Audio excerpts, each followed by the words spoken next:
Welcome everyone to another wonderful episode here at Jaws Podiatry. Just wanted to give everyone a case update on a patient who we performed a MIFAS, a minimally invasive procedure about 2 weeks ago. The sutures we already removed. I'll just show everyone here that one little suture that was there.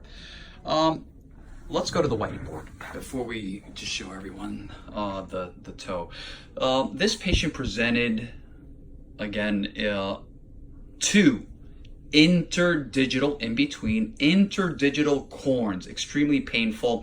Patient is diabetic, so what we basically did, right, in respect to amputation prevention, because we know it's just a matter of time before it happens, before the skin breaks down as a result of an underlying structural problem. In this case, the patient had one large bone spur here and another one here.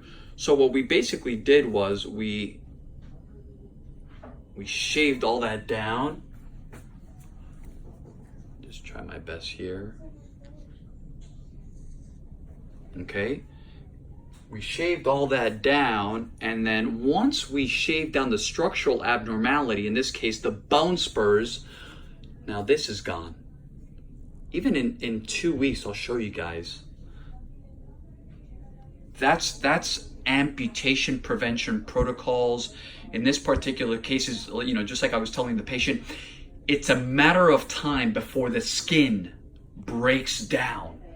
And having an ulcer in that location is extremely dangerous. It's a bad location. So, as mentioned before,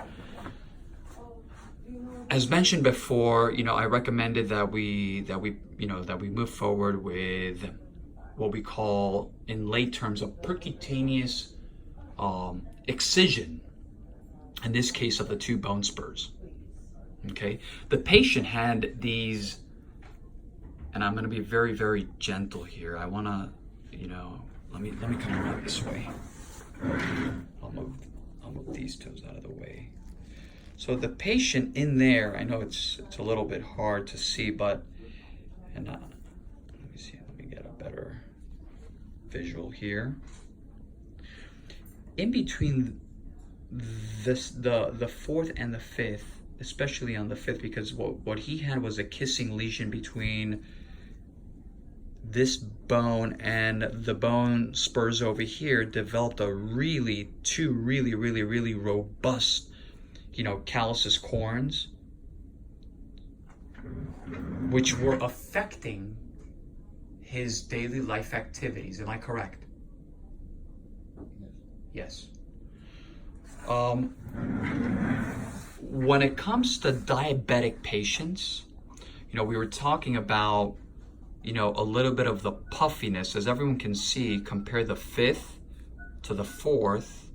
There's the toe is very puffy, and there are several things that unfortunately, when it comes to the diabetic population and in respect to healing, number one, the patient has told me that he doesn't heal well in general, but we knew that from day one. The incision is 100% healed and everything else, but in respect to just the healing process, he's not a good healer. Number two, the patient is diabetic. That's another contributory factor of why also in some of the other videos that we've presented, it looks like some of the patient's toes, they look normal in respect to the swelling. There is no swelling. So that's number two. Number three, gravity, right? The patient is always, if the patient is standing, all that swelling is going to accumulate in the toes. And last but not least, the farthest place away from the heart are the toes. So it will take, in his particular case, we were just talking about it again, in his particular case, I think it's going to take a couple months before all of this swelling goes away. And, we have some tricks of the trade. We do have, I'll just show you guys here, we have these little silicone compression sleeves, compression little tubes. They call them the toe tubes. And basically they provide compression, you know, very mild compression.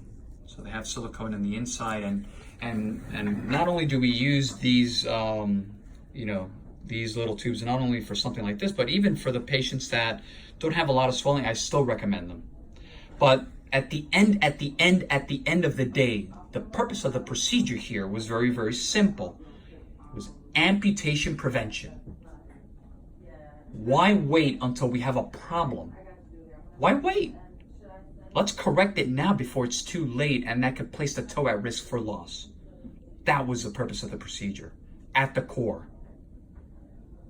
Like always, www.jawspodiatry.com, Instagram, Dr. Toe Jam, Jaws Podiatry Facebook, and last but not least, our YouTube channel, Jaws Healthcare.